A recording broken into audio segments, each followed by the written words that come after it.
Another tool that can be very effective for organising your My Drive is the starred option. Now, you'll see that I've got a list down here below shared with me, which is documents that have been shared to me, recently accessed things, and then I have starred. If I click in starred, it brings me up a random looking collection of things. Now, when I click on any document in this list, it'll bring me up at the bottom of the screen a breadcrumb trail showing me where this file actually lives. So this one lives in the Year 4 shared area, Circle of Life, stepped plan, and it's currently owned by Driffield Junior School, so it's owned by the shared drive, not by me. You can see that the last person to work on it was me, and the little icons are quite telling as well. So there's the shared drive icon showing that it belongs to a shared drive in case that's not enough warning, and there's also the fact that multiple people have access to, so I've shared this probably beyond that shared drive.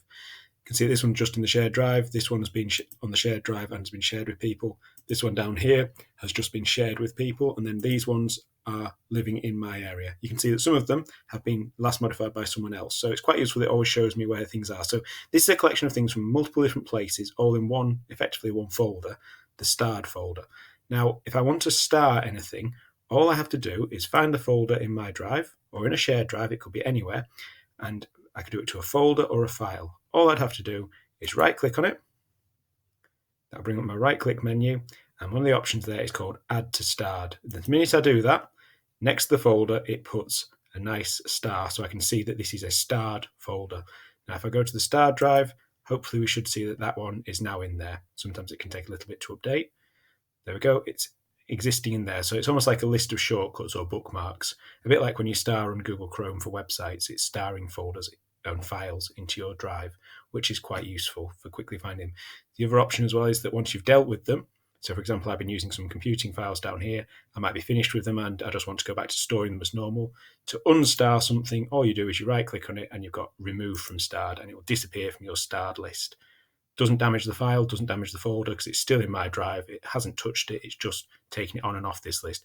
Your starred list is completely unique to you. You can't share your starred list with anyone else. So it is totally belonging to you. No one can tell if you've starred something either, if you're ever concerned about that kind of thing.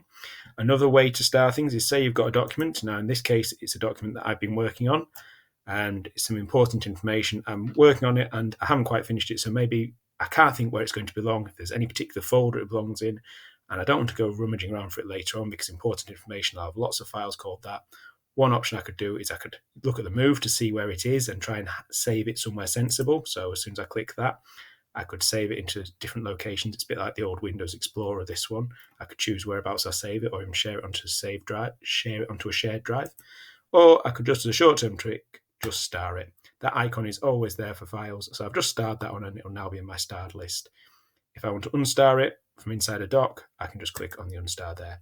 So I've got lots of different ways I can star and unstar or remove the star, and it just creates a nice little list of go-to files that you're working on at the moment or absolutely essential ones. Very useful for things that live outside of normal file structures or from all sorts of different places that you can pull together. It is quite similar to how the priority works, and we'll look at that in a separate video. But stars are worth using if you just got things you want to keep to hand, want to be able to get to quickly, or just remind yourself of later.